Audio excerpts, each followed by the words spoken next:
Welcome back, club members, to this week's episode of the Hollywood Hubbies Film Club. I'm Jeffrey. And I'm Brandon. Last week, we did our review on Seven Brides for Seven Brothers. Make sure you go back and give our episodes a listen.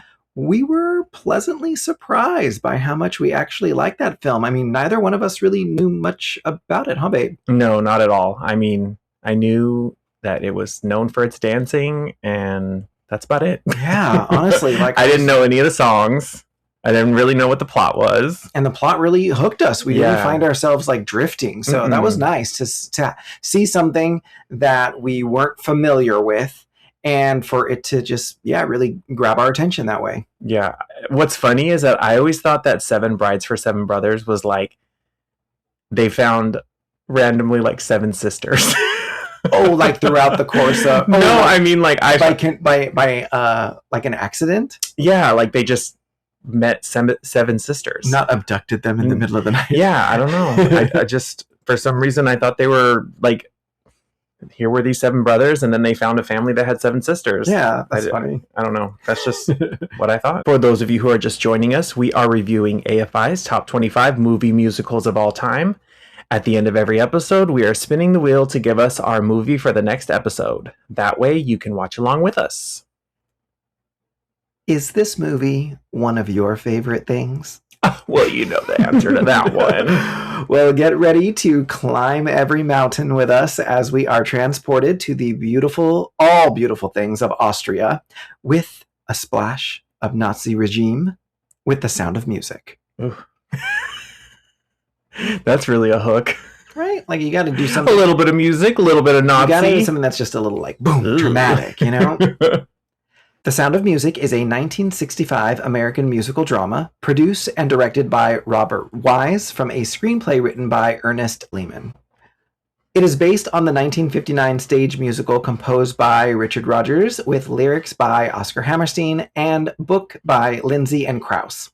Itself is actually based on the 1949 memoir The Story of the Trapp Family, Singers by Maria von Trapp. Set in Salzburg, Austria, it is a fictional retelling of Maria von Trapp's experiences as governess to seven children, her eventual marriage with their father, Captain von Trapp. I'll have to look this up, and I could be wrong, but I think that that Rodgers and Hammerstein actually got the idea from a German film that was made about her book. Oh, interesting. There's like a German Sound of Music, but it's called like the Von Trapps. Oh, okay. And then they actually have a sequel that's like the Von Trapps in America. And it's literally it's not a musical where it has like they show them performing, but it's not like a musical where they're like singing scenes to each other. Sure.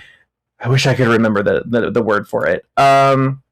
But yeah, I think a lot of what they took from those films or like were inspired by those films was like making Maria kind of zany and like making her kind of like not really zany, but they kind of made her like more the klutzy kind of like doesn't quite fit into doesn't have everything perfect in her life, doesn't have all of her I can like see that. From the scenes that I've seen of these German films, it looks like they were kind of inspired by that. I think they may have even taken the same amount of children from that film to The Sound of Music. And again, I could be wrong on that as well, because I know that the real family does not have seven. I think it's like a different number of kids, actually. Huh. And I don't think that any of the kids' names are the actual Von Trapp children names. That's interesting. That's really, really interesting. So I think that like they kind of, that's why it's like based on history, but it's not technically a spot on representation because a lot of it was taken out of context. Like they didn't even, like the kids' names are completely not. Interesting. The film stars Julie Andrews, Christopher Plummer, Richard Haydn, Peggy Wood, Charmian Carr, and Eleanor Parker. It was released by 20th Century Fox in the United States on March 2nd, 1965, at first as a limited roadshow theatrical release.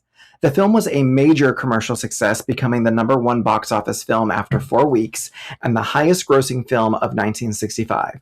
By November of 1966, The Sound of Music had become the highest grossing film in history, surpassing Gone with the Wind, and it held that distinction for 5 years.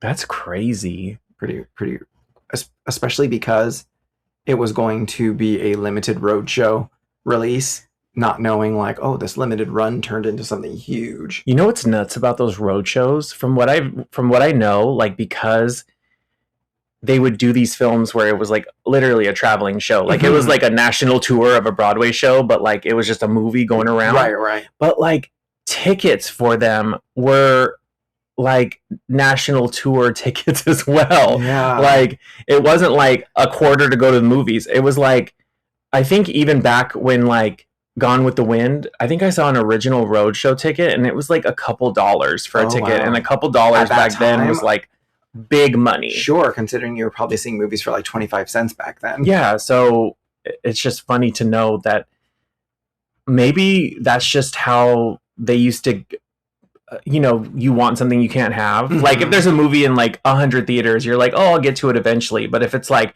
this movie, nowhere else, you can only see it here. Mm-hmm. Like, we only have so many prints of this film in a can, so we've got to just travel at a limited pace. Exactly.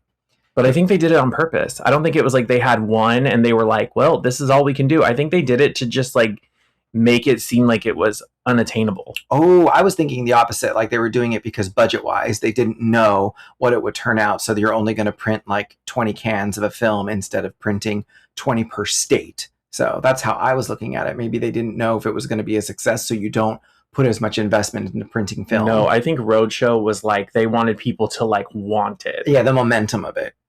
So I honestly think it was like a way to like make people like FOMO. Yeah, exactly. They're like, you need to see this because not a lot of people are going to be able to see it. The Sound of Music was nominated for 10 Academy Awards, including Best Actress, Best Supporting Actress, Best Art Direction, Best Cinematography, Best Costume Design, and winning 5 of them for Best Sound, Best Score, Best Editing, Best Director, and Best Picture.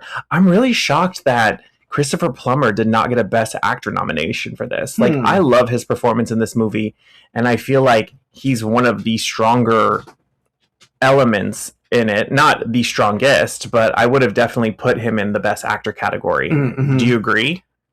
Well, some of the best scenes are between him and Maria and him and the Baroness. Mm-hmm. So yeah, I mean, acting wise, I would say definitely. I mean, he's definitely one of the stronger ones. Yeah. Like, who got the nomination for Best Supporting Actress? Peggy Wood for Mother Abbess? Had to have been. But even that, like, I don't want to upset people, but I think I would have given the nomination to Eleanor Parker, right, as Baroness Schrader in comparison, because I feel like she has more meaty scenes in this. Like, yes, I love Mother Abbess and I love Climb Every Mountain, but I think her role is I feel like her role is smaller and, I mean, impactful, yes, but I don't. When I think of like the supporting character that really draws me in, I think I would have given it to Eleanor Parker, but that's just me. Don't hate on me. That is a bummer about it. Was Peggy Wood for sure.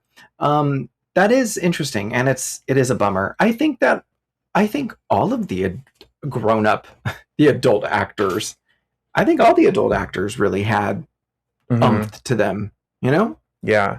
I'm also, I guess I shouldn't say shocked, because I know that Julie Andrews did not win this award, and yeah, who won over her that year? It was Julie Christie for a movie called Darling, which I have not seen, but we did see a really great video essay regarding that on, I don't know if you guys watch the YouTube channel Be Kind Rewind, but she has amazing video essays about classic Hollywood, especially like the Best Actress. Oh yeah, she loves races. Her starlets. She loves her golden era starlets for sure. Yeah, just like her, and I know that in the beginning of her channel, it was a lot of like, this was the year and this was the Best Actress race. Let's go over all of them. But this one in particular was like the battle of the Julies, because it was Julie Andrews and Julie Christie who I guess were the front runners. And I think that it kind of came down to the era that we were in at that time, 1965. I think it was like the sexual revolution, and this movie had to do with like the swinging 60s. Got it. I've never seen it before. I would love to watch it. That hot, but she was like the fresh, current, actor who was kind of embodying that moment in time. But I love this movie so much that I am shocked that she didn't win. And if I had to, I know she just won the year before for Mary Poppins, but I would say, and again, people don't come for me, I would give her the Oscar for Sound of Music over the Oscar for Mary Poppins. That's interesting. That is very interesting. I think that this role is meatier. Okay. Yeah. With emotions, yes. As a character, yeah, definitely. I think it's different.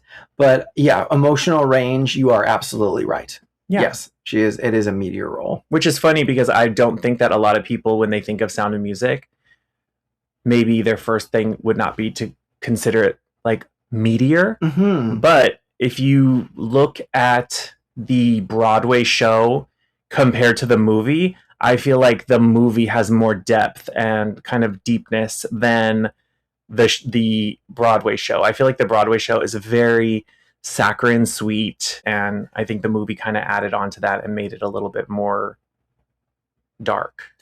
I think you're right. I definitely focused a lot more on the scenes, the actual acting scenes when watching it, because I have been a little oversaturated with this music. So movie-wise, looking at it in regards to acting, I really did focus in on those. And yeah, a lot of the scenes were quite dark, not just emotionally, but even visually. And I mean, even the final act compared to the musical, I think the musical kind of ties it up within 3 seconds. They're like, okay, we got to go. We got to go over the hills.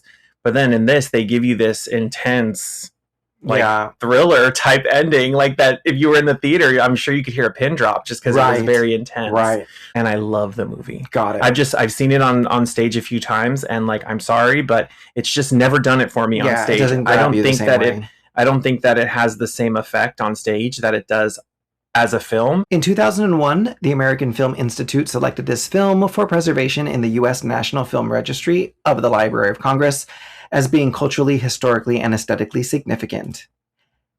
Had you seen this movie before? And if so, babe, what is your first and fondest memory of it? Well, I won't take up too much time because I think I've told this story before, but love this movie, seen it a million times, never get tired of it, even though it's a 3-hour epic. Just love it to bits. It's one of my favorite musicals. The first and fondest memory is that I didn't want to watch it when I first had the chance. My dad rented the VHS from our movie store back when you had to go out and actually choose films. They weren't as easily accessible as now, just clicking on your TV. Mm-hmm. The good old days. I was just talking to my coworker about that. Like, movies were such an event back in the day. You had to like go with your family and like either find one that you all agreed upon, or there would be like, okay, here's the adult film that we chose, and here's the kid film. And our family was exactly the same way. Exactly. Yeah. One adult film and one kid film. Or if we didn't get a film that week, we'd rent a video game that week. Yeah. So I just think that like, and it was more of an event. You had to like sit down and watch it. You didn't have phones. I feel like people sit down, they click something, they're on their phone half the time. They don't really remember it. They don't saturate it. You ask someone, oh, did you see this film? They're like, yeah, but I don't really remember it because I was kind of scrolling. Mm-hmm. So it's just, I feel like people don't, I don't want to sound like an old fogey, but like, it was so much more of a treat when you got to go rent a movie. Mm-hmm. So, but going back to my story, he rented it for me. I didn't want to watch it. Took it back, and then I had a teacher who had all these films, and I rented it from her for a quarter, and I was like, oh my god, Dad, I watched this movie and I loved it. And he's like, I tried to get you to watch that movie and you didn't want to watch it. And I feel like that's just how me and my sister are, is even with each other, is like, if you tell me to watch something or you say, I think you'll really like this, I'm not going to take it in. I'll listen to the song and I'll be like, oh, that's great. Because like, I don't really care what, not like, it's just, I don't know if it's stubborn or what, but like, it's like, okay, that's fine. And then like a month or two later, I'll text her and be like, oh my God, I heard this really great song, or I watched this really great movie. It's this, that, and the other. And it's like, I tried to get you to listen to that, or I tried to get you to watch that, and you didn't want to. It's kind of a bit of stubbornness. Yeah. Yeah. So, but we're the exact same with each other. And I guess I've been like that since I was a kid, because my dad wanted me to watch it. I was like, no, thanks. That looks stupid. So once you rented it, could you just keep renting it out like every weekend if you wanted to? From my teacher? Yeah. Yeah, if you brought it back, I mean, I think it was a quarter like a night basically. Oh. So that's pretty cool. Yeah, that's if you came back the next day and you're like, "Oh, I didn't watch it yet," you would just give another quarter. Oh, that's cool. So but yeah, that's a fun memory. Literally one of my all-time faves ever since. How old were you? What grade was that? That was 6th grade. Got it. Okay, yeah, so you were appreciating art already at that time. I was appreciating cinema. Yeah, very cool. What about you? I know it's not one of your faves. Yeah, you know what? I can't think of like the first time I've ever seen this movie. I mean, obviously it was around my house at some point. My parents were definitely musical theater fans, but was it something that we gravitated towards in our house? No. Once again, I'm not going to say it a million times, but this was not really musicals that I was rewatching with my family. We were watching Little Shop, Tommy, Cabaret. You know, it was a different vibe. I didn't really ever watch the Cinderella musical until I was an adult, which is crazy. Which one? The Leslie Ann Warren one. Oh. Did you watch the Brandy one? Yeah. Yeah, I watched the Brandy one. I had more memories of that than I did the original. But yeah, I didn't really ever have a fond memory or something that I gravitated toward. I can't really think of something that stands out to me from The Sound of Music. Yeah. I mean, it's cool because we're at least on different sides of the spectrum with this, you know? Yeah. Not spectrum. It's a Venn diagram. We have our separate favorites, and then we meet in the middle. Right. Isn't that's a Venn diagram, right? Isn't it? That's the two circles, right? And then there's like the little little chunk in the middle. Mm-hmm. There's only one big component of this that doesn't grab me. But other than that, it was great watching it today. We watched it today, which is good because it's fresh on our mind. So it was good. It kept me interested. I know we keep talking about this, but can you believe that we're almost at the end of our list? Like, I think it's crazy. I know we only have about a handful left. It's crazy that we persisted, that we made it through. We're so close to the end too. We cannot give up. So we got to stay with it. No, I'm not saying we're going to give up. I just can't believe that we're going to have to figure out what to do after. I know. And I wonder who actually is really listening and following along, or who actually went out to go see some of these movies, because it's one thing to listen, but some people actually have been wanting to watch the movies at the same time. I can see the stream count, but you know. And you know what? Even if you don't watch the movie, even if you're just enjoying us talking about it, that's great as well. I mean, there's a lot of again, video essays and podcasts and things that I'll listen to, and they will be talking about something that I haven't watched, but I'll still listen because I'm interested about the actors or the plot or whatever. So, I mean, I think it's awesome if you're actually watching them beforehand, but if you're not and you just need something to go listen to at work, then agreed. Do it. Agreed. Before we move on to the actual movie, one last thing I wanted to say, since we're talking about the list and everything. How do you feel as we're getting closer to the end?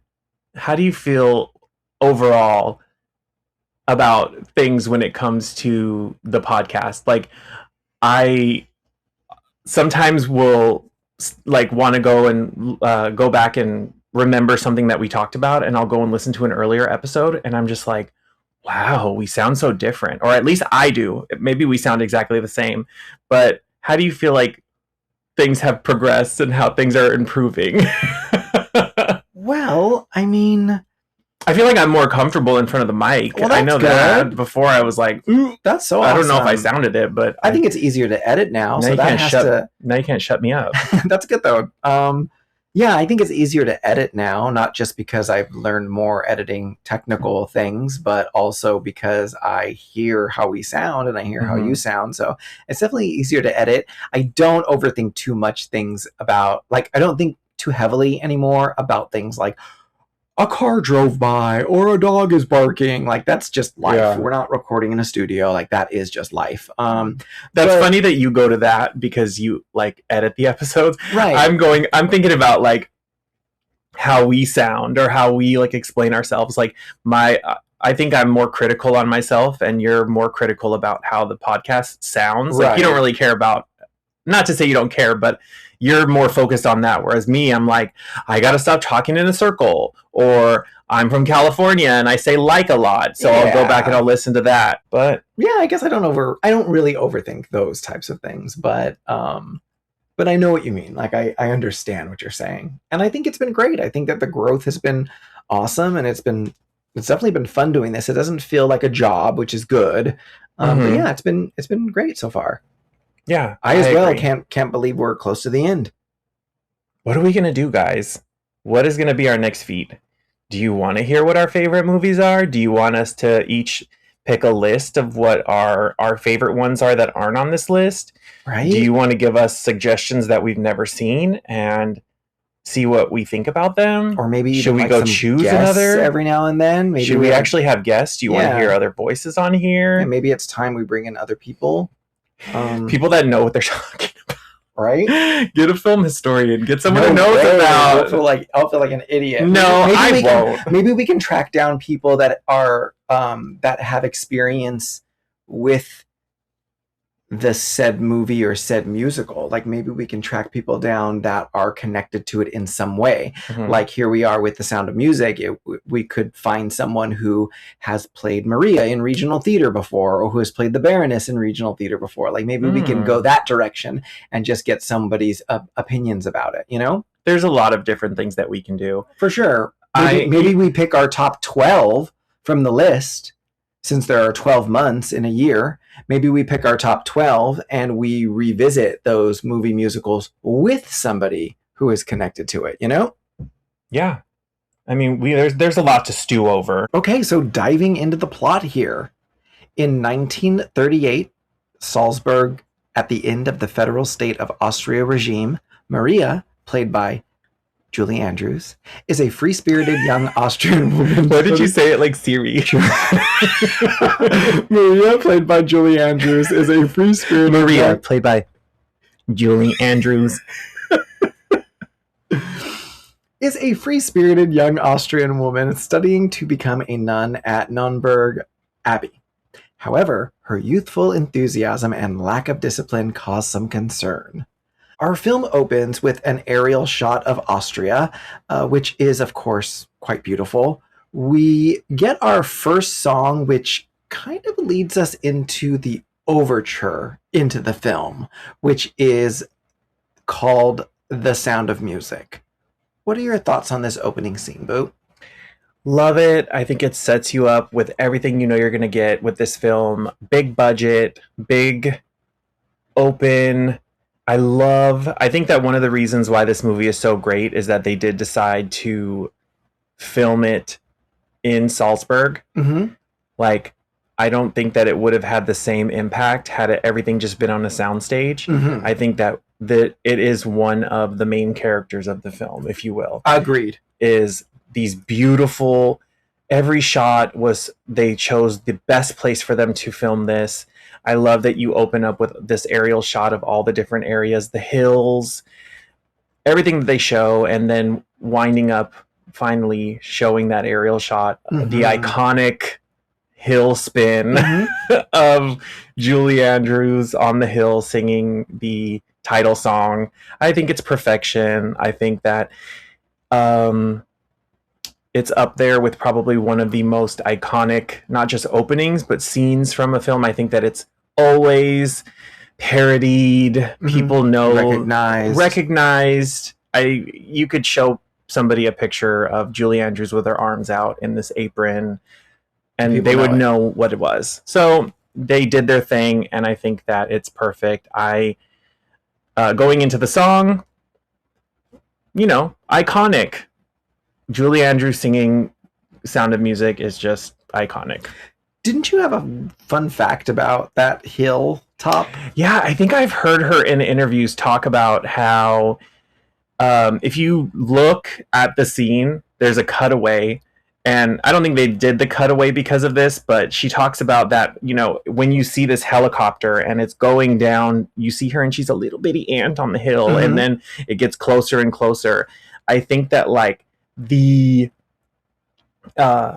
power from the propeller of the helicopter, once it got to a certain point, it just, boom, she was like on the ground, like, flat on the hill. Oh my because God. like How scary would that be?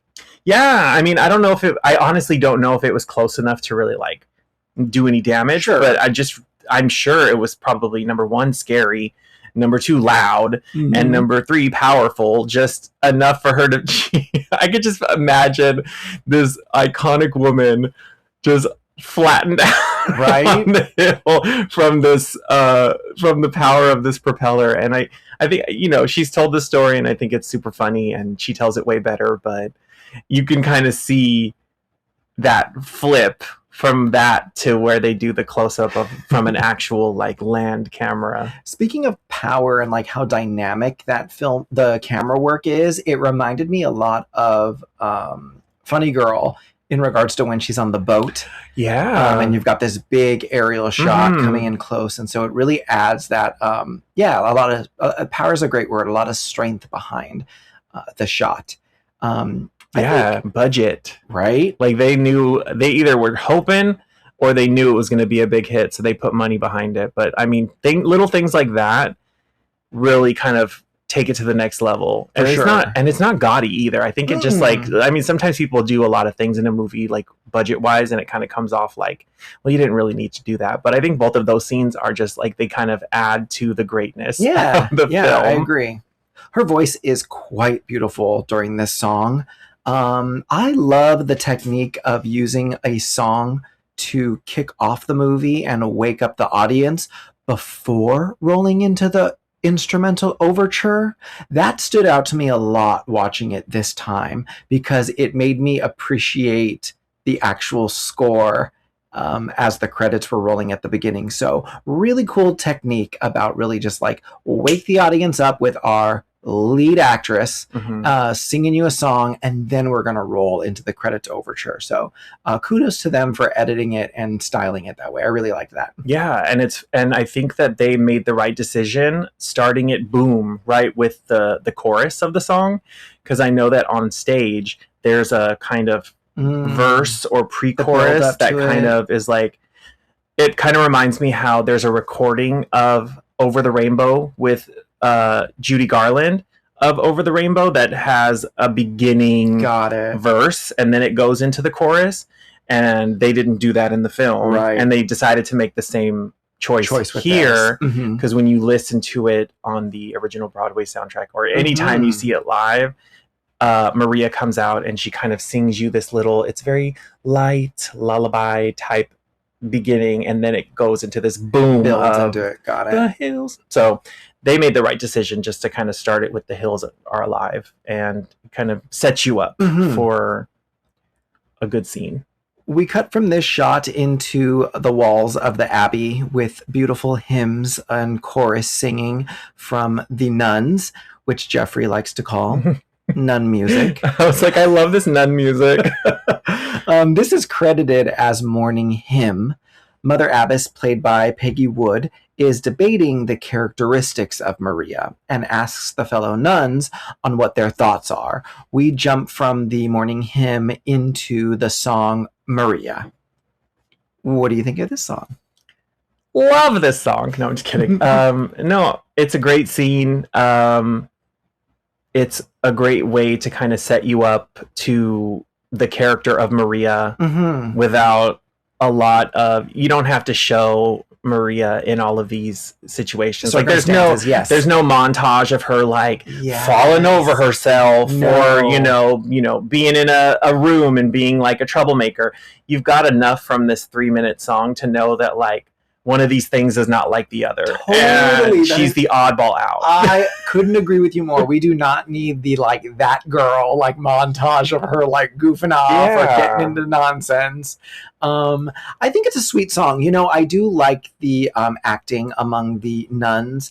I love that the younger nuns have their way of bringing up the sweet qualities about her, how she always finds a way to lift our mood, or she always she's funny, or she's funny. And then you've got the older nuns that are like, she's a demon, which actually is a lyric in the song, that she's a demon. It's like, ooh. I know. She has some strong feelings about Maria. When really it should be read as they just don't know how to rein her in, you know? Yeah.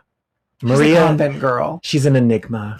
She's a little bit of everything. Right? But one thing I will say about this song is growing up, my sister, Kiki, who also equally loves this film, which is really funny because speaking of Venn diagrams, there are a few things. I mean, she's my best friend, but her side and my side of our Venn diagram are very different, and there are very few things in the middle that we kind of agree on. Yeah. Most recently, I mean, this would be one, and Hilary Duff would be the other. It's like, we grew up and we loved this film, and we freaking loved Hilary Duff. So random, but those are two things in the middle of our Venn diagram. But the reason I bring it up is because this is one of our vocal stems that we still to this day will do, is Sister Bertha, Sister Berta, when she says, when they're all giving her a name and she says a clown, but she says it with such disdain that we will always say that. It's like, a clown. And I'm not doing it good. I'm not doing it as great without her here, but we will always, that is our vocal stem that we will crack up saying that together, because it's just one of the best parts of this song is Sister Bertha, who just cannot stand Maria, and the clown part is just, it always gets you so great. After Maria returns home late, I don't know if she's just running around the hills or something. She comes back all just like, sweaty and like just running around outside. Well, I think she realized what time it was and she had to get her booty back. Like, it's getting dark. Yeah, I have to get back. Well, yeah, I think they locked the gates. It's like the Playboy Mansion. They have to get back before a certain time. Well, that's a very interesting correlation. But yes, I get it. It was getting dark out. She needed to be back before they closed the gate. Yeah. It makes sense. She has a meeting with Mother Abbess, and even though Maria thinks she has to apologize right from the get-go, it's not really the reason why Reverend Mother has called her there. To Maria's surprise, Mother Abbess actually decides to send Maria to the villa of the retired naval officer, Captain Georg von Trapp. I feel like it's the reason, but she's not in trouble. I think Mother Abbess knows, or doesn't know, but she's wondering, is this really a good fit for you? Do you want to be here? And Maria's saying, yes, I do. But she's like, I don't know. Absolutely. And so she's like, I think it's like a trial run. Absolutely. Should you actually be out in the real world? Yes. And so it's like her mission. It's like a test drive. She comes in and she thinks that she's in trouble, but it's almost more of a, let's test you. Let's see if you would be happier out in the real world, even though you say that you, and I believe you do, love this place. Not to backtrack, but I also want to talk about when she does run back in after they're done singing the Maria song, and she is at the well, and she's kind of putting water on her face and drinking water a little bit, and then she sees them all there, and the fact that she knows she's now been caught, and she doesn't even apologize or anything. It's literally like an eye roll. If this couldn't get any worse now. I already know I'm busted. Whatever. And she kind of shakes her head and walks away. It's so funny. It's such a perfect reaction. I don't know. I love it. So she enlists her to go watch Captain Von Trapp's family be the governess to 7 of his children. Liesel, Friedrich, Louisa, Kurt, Brigida. Brigida. Brigida? Wait, Brigida? Brigida. Wait, is there an anime character named Brigida? No, is that Vegeta? Oh yeah, Vegeta from Dragon Ball Z, right? For sure. So Vegeta or something. Yeah. So it's Brigida. Marta and Gretel. I do like all of the lines that Mother Abbess has in regards to that it is a mission to find out about herself. So going back to what you were saying, Boo, there are a couple lines that she does say here in the office, in the office, in the principal's office. Yeah, that do go to what you're saying, that it's not really a punishment. We don't want her to think she's being, shipped away as a punishment. Peggy is very good in these scenes. Like, do you know much of her besides this film? I do not. And I do agree with you. And kind of going back to what I was saying, I don't think that she's bad in this film. So when I was saying this earlier, I think that she's wonderful. I'm connecting time in a film to the quality of the acting. I just meant, for me, even if I had to choose between them, well, number one, I would have nominated both of them, Eleanor Parker and Peggy Wood. But if I had to choose and they could only choose one, I would have chosen Eleanor Parker. I think that her character and range and her role. But anyway, going back, Peggy Wood, yes, I agree. She does have a lot of powerful lines, and she is such a strong character. And I feel like I'm not even Catholic, and I would probably want to go to her to get some advice online. For sure. Like, I think that she would absolutely point me in the right direction. Absolutely. The shots outside of the parish walls are so gorgeous, and it really is hard to not get great shots here with these beautiful buildings that are just like sculpted the way that I mean, honestly, it is really eye candy anytime the camera is outside on the streets, you know? But even the interior shots, like, I wrote this down, that the lighting in this movie is absolutely phenomenal. Whether you're outside, inside, they lit this film so beautiful. And the reason being is that they didn't blast you with light. If you were in a dark room, there were shadows. The faces could be dark. Faces could be completely black. I agree with you so much with that. Yeah, whoever the lighting, cinematography, lighting, A++++. It is, again, one of the reasons why this film is so great. I'm going to bring up the lighting a lot when we get into certain scenes, because I am so fixated on it, and how it brings so much to certain scenes. These scenes are very dim, as it would be. Exactly. It's very realistic. It gives it that the reality that you need. But yes, we get her leaving here with this discovery type song. Maria is now leaving with her bag in hand and her guitar in hand, and we get her little adventure song, which is "I Have Confidence." Do you want to say your thoughts first, or should I go? I'm gonna say that I like this song. Growing up, I probably would have put this as one of, if not my favorite song. I don't know if I just enjoyed the scene, but like, I loved the song growing up. I think as I've grown up, I've realized it's probably not the strongest song in the movie. And one of the things being, I know that Richard Rodgers for this film wrote 2 songs by himself, meaning music and lyrics. I do think that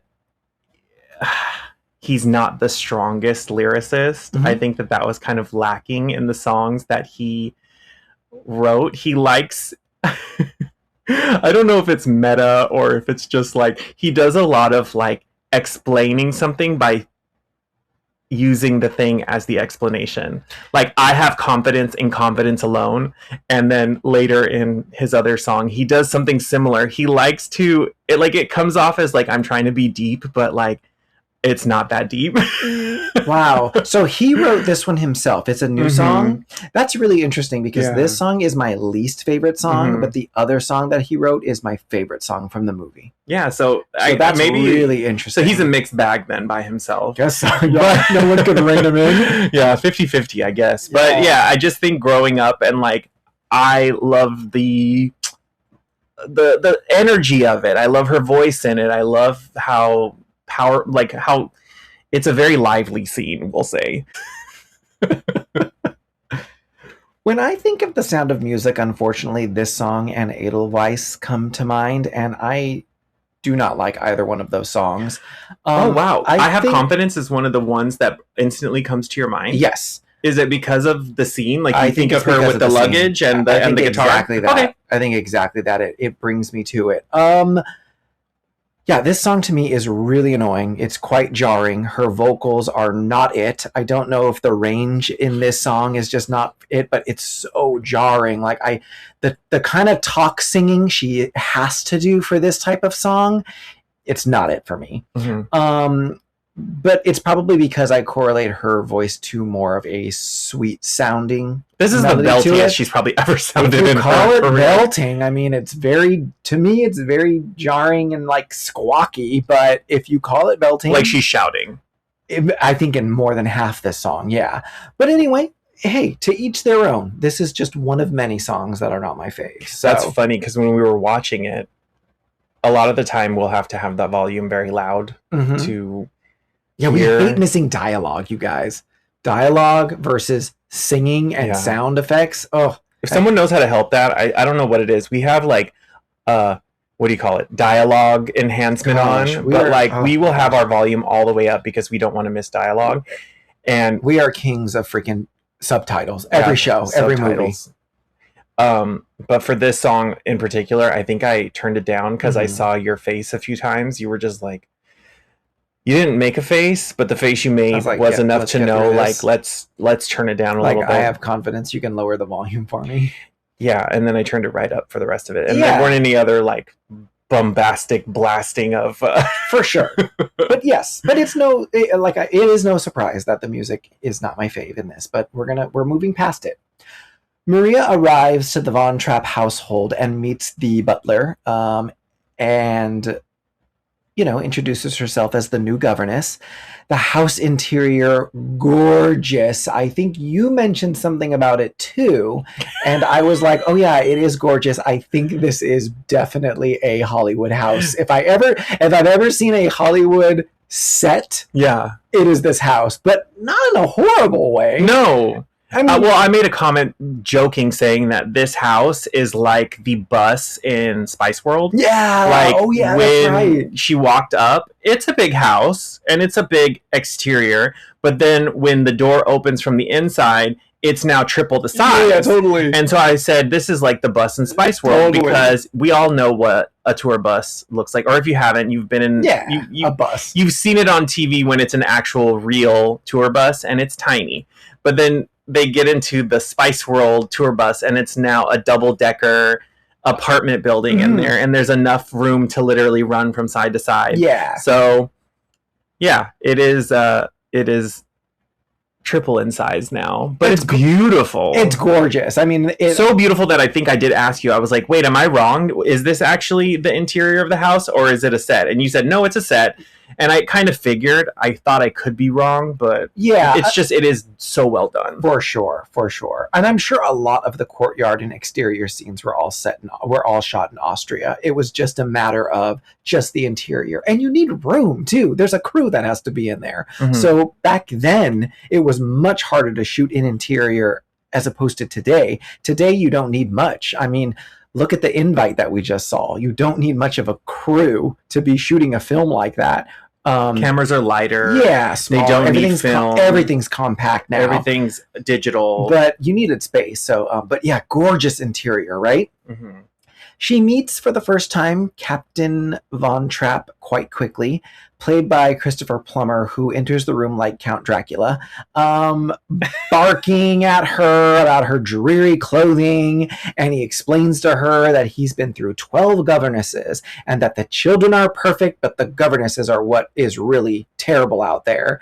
The captain has been raising his children using strict military discipline following their mother's death. However, they have basically been like scaring away all of the previous former governesses. They're some bad little kids. Yeah, they're little brats that are like playing tricks. He calls them down the steps with a whistle, and they do their like military march down the steps. In which case Maria responds with "Whistles are for dogs and animals." I love that line, by the way. And Maria's like, "No, I don't need a whistle to call your kids around. I'll just use their beautiful names that they have." What are your feelings about the first introductory that we have here to the captain? Great scene, Mhm. great introduction. I think that Christopher Plummer is one of the sexiest men from old Hollywood. I think that he is such a great actor. He does have his loud moments in the film, but I think that one of the things that's so great is that he never is a caricature. Like, I feel like you could play this angry man as like so just raging the entire time. He Yes. has a quiet intensity a lot of the time. Very random comparison, but he kind of reminds me of Miranda Priestley from The Devil Wears Prada. Oh! Like, he'll get you with his eyes before he gets you with his words. It's the subtle aggression to it that makes it hit you differently. That's a really good comparison. Because even that character, you with the wrong actor, could have just been a raging maniac. Totally a good but comparison. They get you with that quiet intensity. We'll get into the casting much later, but I did read that they were considering Yul Brynner for this, and immediately I was like, oh my god, it would have been such a caricature because he is just so over the top in King and I.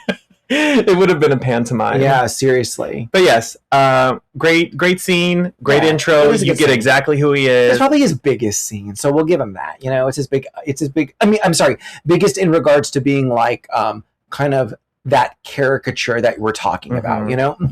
And this whistle we hear about, we like never see again. Yeah, so or maybe we get like one more time. But like, so true. I'm glad that it was like. Oh, didn't you laugh when she blows the whistle at him to get his attention as he's walking out of the room? She also meets Frau Schmidt, the housekeeper, played by renowned Norma Varden, and accompanies them all to dinner, where she lays it on pretty thick to the kids about guilt and the tricks that they've already been playing on her. They stuck a frog in her pocket. They put a pine cone down on her dinner chair that she gets poked by. So Maria lays on the guilt trip on them like elusively so that they all feel bad for playing these tricks on them. Before we jump into the scene, Norma Varden, great comedy actress, couldn't even count the amount of like films and TV shows that everyone knows her from. Bewitched, I Love Lucy. I love her in Dr. Dolittle, and Jeffrey definitely loves her in Gentlemen Prefer Blondes. He always gets a kick out of that tiara scene. Yes. Where she like takes her tiara out. Tiara. But it's such a I don't want to say a small role. It's such a cameo type of like featured role. She's like the Judy Greer of classic Hollywood. Yeah. It was a really the Margot Martindale.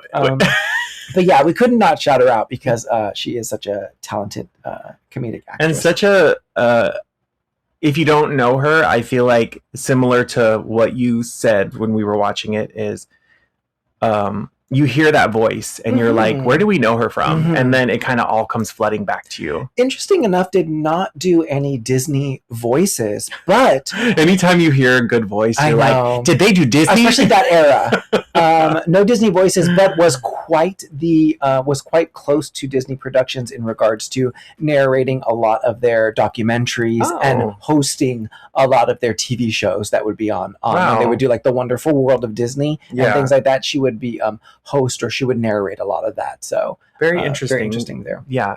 Great voice.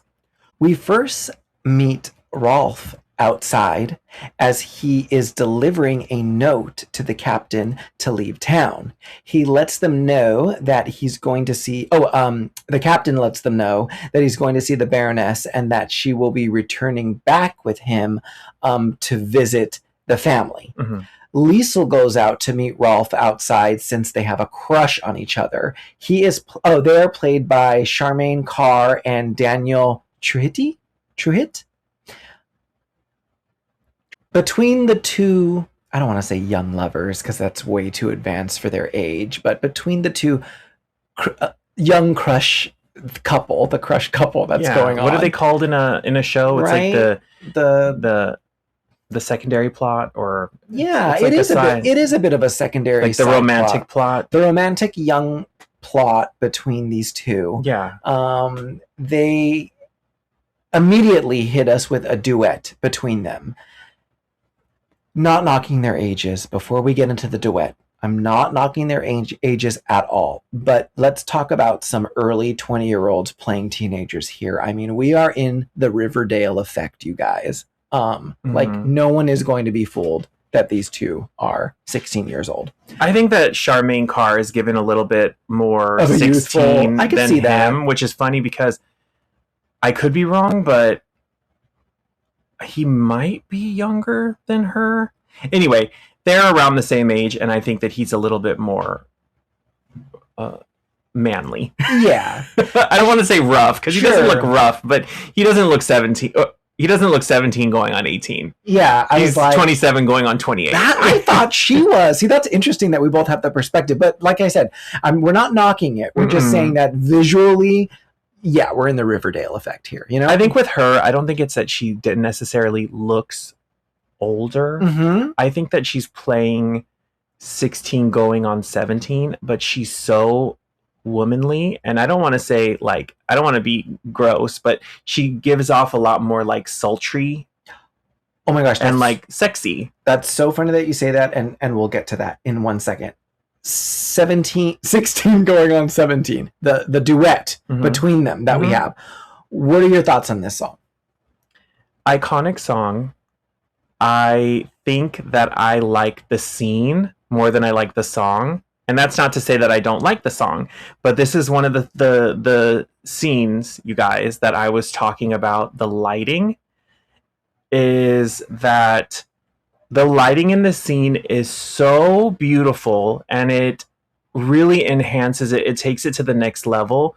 One thing I like in these romantic scenes is that they're so dark and they're so backlit a lot of the time that you're seeing them in the shadows, that it really feels like you are a fly on the wall, or that you're kind of sneaking into this very intimate moment. It gives you that effect of like, I think it intensifies the chemistry between them, because it's so not in your face. It's more subtle. Yeah. And I love it so much. I think you were looking at my computer when you wrote those notes.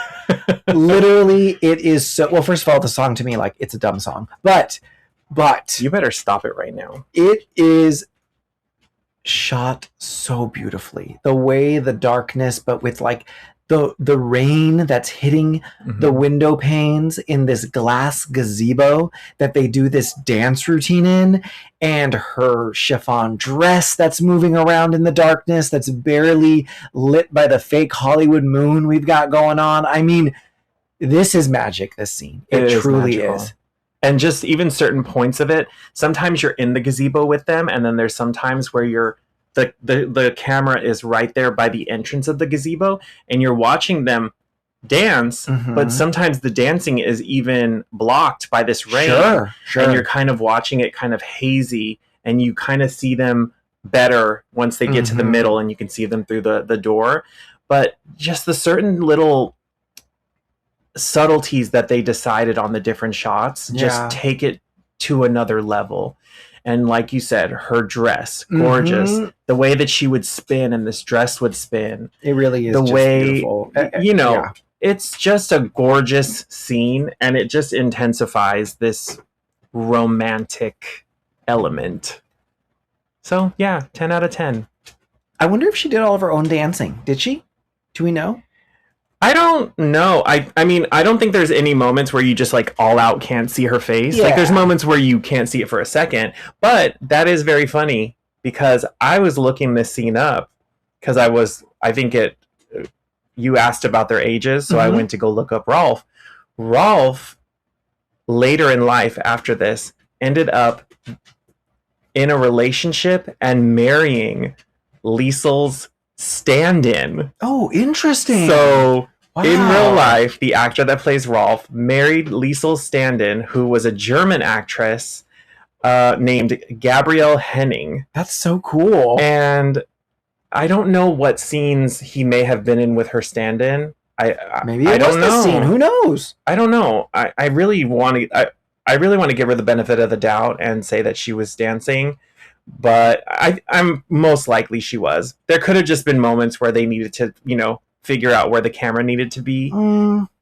Maybe. You better stop that right now. I think there are some scenes where it's probably not her dancing. But they didn't say German dancer. They said German actress. But what about Charmian's voice? Like you were saying, the huskiness to it? I know. She sings it not like a girl of 16. It's Eileen Woods. I'm like, this is Cinderella. This is Disney's Cinderella sound. It sounds so... that mature voice to it. I know. But it's such a beautiful voice, though. And was this her voice? Yes. Yeah, such a beautiful voice. Gorgeous voice. And, I don't want to ever knock anybody's life choices. I'm sure she had a wonderful life and doesn't regret it one bit. But when you look up her filmography, she only has 3 film credits. Mm-hmm. She did this... something else, and then I think her final thing might have been that TV movie, that Evening Primrose. Oh, yes. Sondheim, which, again, some of the most beautiful music, and her voice, gosh, I wish that she would have done more. She just has this, she's just kind of cooing these songs to you, and they're just, like, so beautiful. Very much so. Yeah.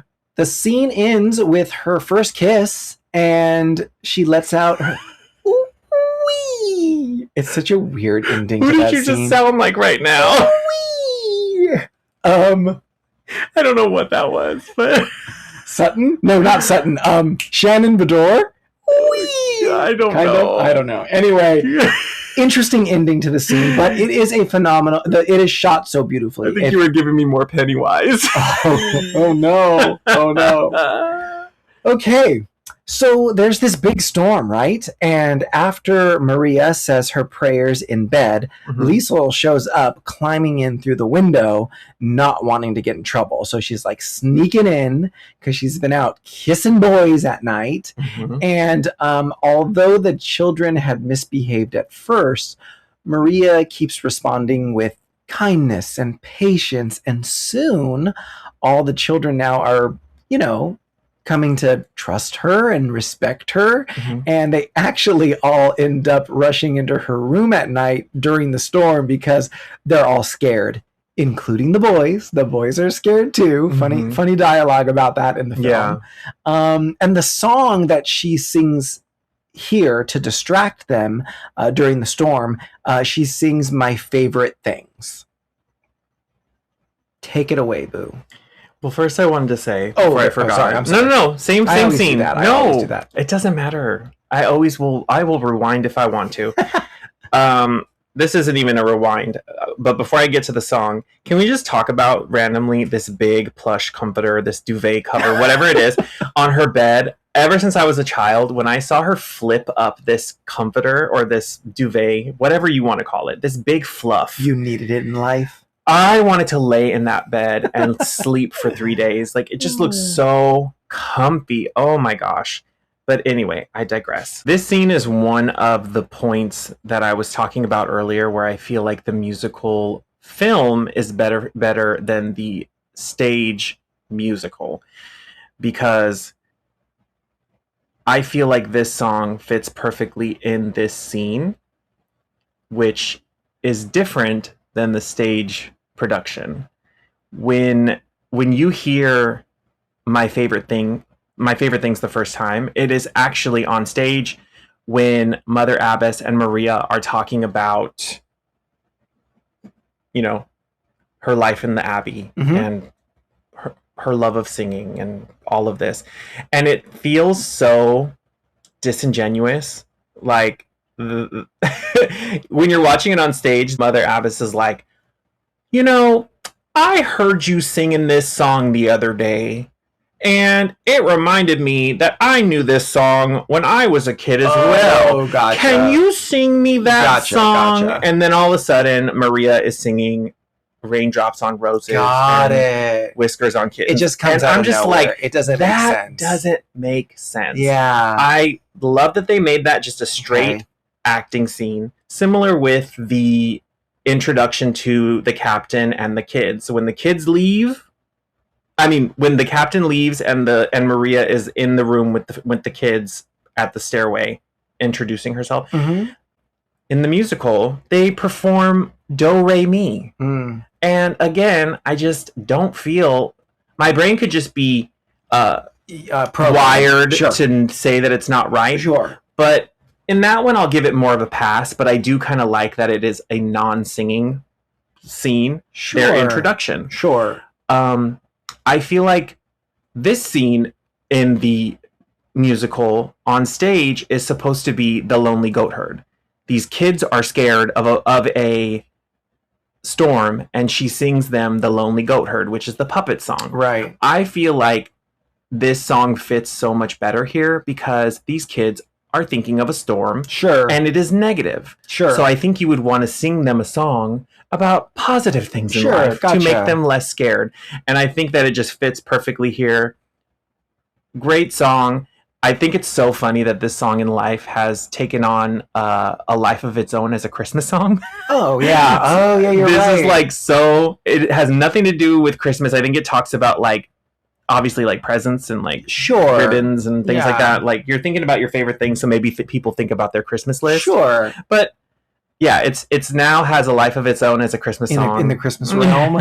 But so yeah, funny. I think it's a great scene. I love the scene before the song. Not to keep rambling, but I love her scene with Liesel when she, gets her to open up about, her liking Rolf, and she wasn't out by herself, and let me go help you with your dirty dress now because it's all covered in mud. And then she sweetly, before she goes to change and soak her dress and change into these pajamas, she says, maybe I do need a governess after all. Like, I'm not quite a woman yet. Maybe I still do need some guidance. Which is great because then kind of flash forward later on when they have their scene together too. It is also a really strong scene. So yeah, it really is. But yeah, I think that this song fits perfectly. It's again, probably one of the most iconic songs in the show. What about you? What are your thoughts? It kind of reminds me of Mary Poppins a little bit, like the type of like rhythm and like how it sounds. Like, I don't know why, I could just picture, if I'm just listening to it, I could picture Mary Poppins going around the room, like singing this song. I guess it could be this. It could have been in like the spoonful of sugar scene. Yeah, like that's kind of just where when I think about this song, it kind of just goes to that. But no, nothing in particular. I think the acting sings around the song are better than the actual song itself. I do love that the song is interrupted by the captain. Yes. And then, and then I just think it's funny that she still makes sure to finish that damn song at the top of her lungs. I'm getting out my last big belty note, right? Yeah. So the reprise of the song is great. Yeah. But he does interrupt them and tells them all to go to bed, and scolds Maria, of course, to get some discipline before he returns from his trip.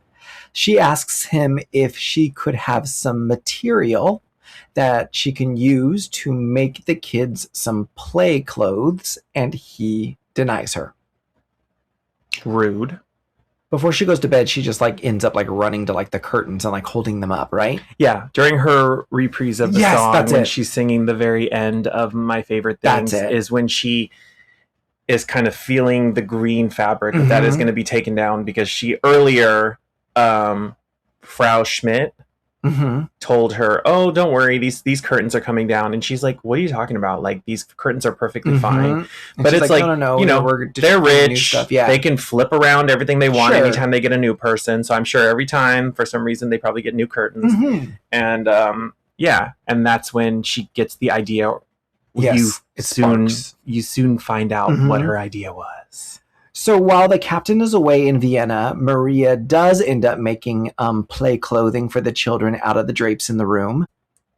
She takes them around Salzburg and through the mountains while teaching them how to sing. Once again, these outside scenery shots, babe, like I've got to say, like they're all just so beautiful. That shot of the train going up the hill was so pretty. I know. Every outdoor scene, oh my gosh, when they're actually on the hill singing, everything. The song she teaches them at their little picnic that they're having, this is where we get the placement of Do Re Mi. Yes. She plays this on the guitar. What are your thoughts on Do Re Mi? I think that earlier I said, oh, maybe I'm just being picky, but now I have my point in that. I think that Maria wouldn't have started to teach these kids how to sing while Von Trapp was still in his own home, knowing that he runs it like a ship, and he's very determined to have them on a schedule. I think that if Maria was going to take the reins and be a little naughty and kind of do things her way, she was going to wait until he was out of town. I don't think he would wait until he was in the other room, because I'm sure he'd be like, why are you guys singing? Yeah. So I think this makes more sense for, they're now having this amazing summer together. They're going around the town. They're going to farmers markets and getting fruit and having picnics and going on trains. So for them to be on this hill and then be like, yeah, we don't sing. Dad, father doesn't let us sing. And she's like, okay, well, I'm going to teach you. You're like, this is where it makes sense. sense. Yeah, I think it makes perfect sense. I think that, again, iconic song that is built upon and taken to the next level by just how freaking gorgeous Austria is in this movie. Like, Jesus, it's so beautiful. And I think when we get the change in the clothing and you see them in their other non-play clothes, I think a lot of the colors that they used are very gorgeous. And I think one of her dresses while they were on the coach was was one of your favorites of hers. Yeah, the orange dress. Well, we could talk about the costumes, because the song to me doesn't really do it for me. It's probably one of the more... Oh, what a shocker. One of the more kind of just like, I don't know, it doesn't hold me. It doesn't really take me anywhere or give me any feeling, I was confused at first, though, because I did notice that they were in their play clothes, but then also they had all these other outfits too. But then I answered my own question, because I realized, oh, she just needed play clothes for them to be like out on the grass and stuff like that, and in the trees, not necessarily their like, town clothing. They obviously had clothes to go into town and stuff like that. But yes, that orange striped dress that Maria is wearing on the carriage, so beautiful, so beautiful. That's one of my favorite outfits of hers. Another cute story about this is that I've seen a lot of like documentaries and a lot of interviews from the cast and especially the children in this movie.